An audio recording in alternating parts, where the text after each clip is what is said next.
व्याप्तं व्यक्तं येन चराचरं तत्पदं दर्शितं येन तस्मै श्रीगुरवे नमः। गुरु ब्रह्मा गुरु विष्णु गुरुदेव महेश्वर गुरुरेव परमं ब्रह्म तस्मै श्रीगुरवे नमः। अज्ञानतिमिरान्धस्य ज्ञानाञ्जनशलाकया चक्षुरुन्मीलितं येन तस्मै श्रीगुरवे नमः। तमेव माता च पिता तमेव बन्धुश्च सखा तमेव विद्या द्रविणं तमेव सर्वमम देव ध्यानमूलं गुरुमूर्ति पूजामूलं गुरुपदं धर्ममूलं गुरुवाक्य मोक्षमूलं गुरुकृपा हि केवलं पिता सर्व पिता धर्म पिता हि परमं तप पितरि प्रीतिमा वन्ये प्रियन्ते सर्वदेवता जननी जन्मभूमिश्च स्वर्गादपि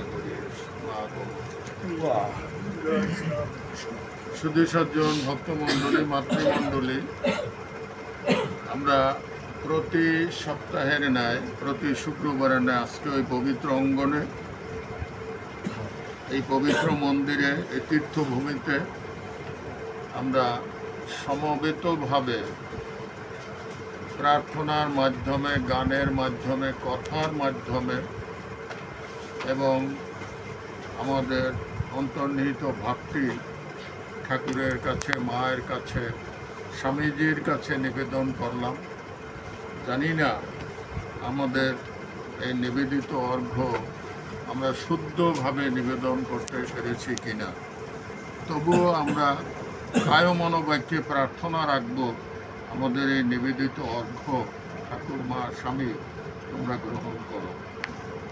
শুধু সজ্জন ভক্তমণ্ডলী মাতৃমণ্ডলী, আজকে প্রসাদ ব্যবস্থাপনায় যিনি আছেন আমি তার ব্যক্তিগত এবং পারিবারিক সুখ সমৃদ্ধিময় জীবন এবং পারমার্থিক সুখ সমৃদ্ধিময় জীবন কামনা করে ঠাকুরের কথামৃত থেকে প্রথমে একটু পাঠ করছি।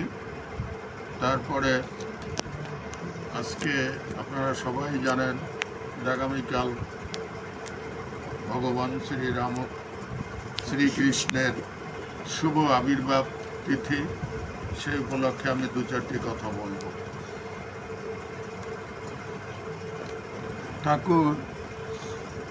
ঠাকুরের কথামৃত থেকে একটু পাঠ করছি। প্রথমে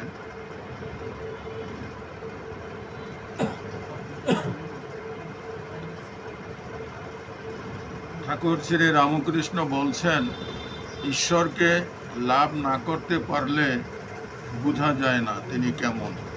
সাধকের জন্য তিনি নানাভাবে নানা রূপে দেখা দেন। একজনের এক গামলার রং ছিল। ঠাকুরের কথাগুলো কিন্তু একেবারে সহজ, এটা আমরা একেবারে সবাই যেন বোঝে, মানে একটা গল্প বলতে আছে ঠাকুর। একজনের কাছে এক গামলার রং ছিল। অনেকে তার কাছে কাপড়ের রং করতে আসতো। সে লোকটিকে জিজ্ঞাসা করত তুমি কি রঙে ছোপাতে চাও। একজন হয়তো বলতো আমি লাল রঙে ছোপাতে চাই। অমনি সেই লোকটি গামলায় লাল রং ঢেলে কাপড়খানিকে শুকিয়ে বলতো এই লাও তোমার লাল রঙের ছোপানো কাপড়। আরেকজন হয়তো বললে আমার হলদে রঙে ছোপানো চাই। অমনি সেই লোকটি সেই গামলায় হলদে রং দিয়ে কাপড়খানি ডুবিয়ে বলতো এই লাও তোমার হলদে রং।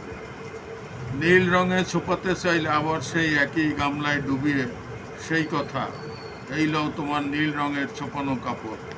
এইরকম যে যে রঙে ছোপাতে চাইতো তার কাপড় সেই রঙে সেই গামলায় সেই রঙে ছোপানো হতো। একজন লোক আশ্চর্য ব্যাপার দেখেছিল, যার গামলা সে জিজ্ঞাসা করলো কেমন হে, তোমার কি রঙে ছোপাতে হবে। তখন সে বলল ভাই তুমি যে রঙে রঙেছ আমাকে সেই রং দাও। এখন দেখেন যে ঠাকুরের গল্পটা হইল এই যে আমাদের সমাজেও এই রকমের নানান রঙের মানুষ আছে। কেউ লাল রঙে ছোপাতে চায়, কেউ হলুদ রঙে ছোপাতে চায়, কেউ নীল রঙে ছোপাতে চায়, কেউ সাদা রঙে ছোপাতে চায়।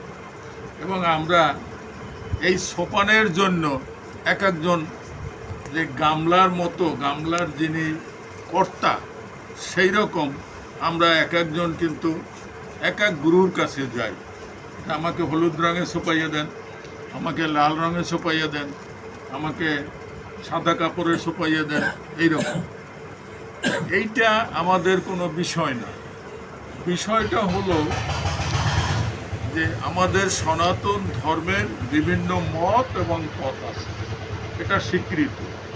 ঠাকুর নিজেই বলছেন যত মত তত পথ। এটা ঠাকুর শ্রী রামকৃষ্ণের একটা বাণী।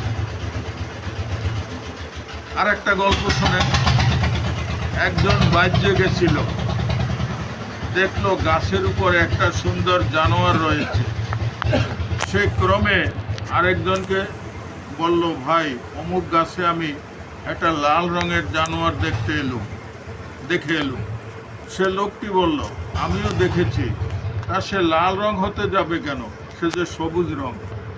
আরেকজন বলল, না না, সে সবুজ হতে যাবে কেন, কালো ইত্যাদি। শেষে ঝগড়া। তখন তারা গাছতলায় গিয়ে দেখে একজন লোক বসে আছে। জিজ্ঞাসা করলো। সে বলল, আমি এই গাছতলায় থাকি, আমি সে জানোয়ারটিকে বেশ জানি। তোমরা যা যা বলেছ সব সত্য। সে কখনো লাল, কখনো সবুজ, কখনো হলদে, কখনো নীল, আবার কখনো অন্য রং হয়, আবার কখনো দেখি কোনো রং নাই। এটা আবার একটা গল্প। এই রকমের আমাদের সনাতন এই গল্প দুইটা দিয়ে আমরা আসলে গল্প দুইটার সারাংশটা কি?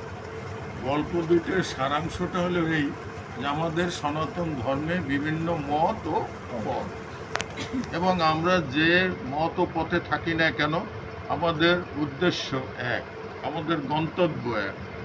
যেমন আপনি যদি মনে করেন ঢাকা যেতে চান, আপনি লঞ্চে যেতে পারেন, আপনি গাড়িতে যেতে পারেন, আপনি প্রাইভেট কারে যেতে পারেন, সেটা আপনার ইচ্ছা, আপনি যেভাবে যান। কিন্তু আপনার গন্তব্যস্থল হইল ঢাকা, আমাদের মেন ঠিকানা হলো ঢাকা। সেই রকম আমাদের সনাতন ধর্মে বিভিন্ন মত এবং পথ আছে। আমরা করি কি, এই মত এবং পথগুলো নিয়ে নিজেদের মধ্যে দলাদলি, কোন্দল, ঝগড়া ঝাঁটি, এগুলো আমরা করি। এগুলো ঠিক না। কারণ আপনার গুরু প্রদত্ত যে মহামন্ত্র আপনি পেয়েছেন, সেই গুরু প্রদত্ত মহামন্ত্রটি আপনি সম্বল করে সেই রঙে আপনি রাঙাবেন। গুরু যে রঙে আপনাকে রাঙাতে বলছে সেই রঙে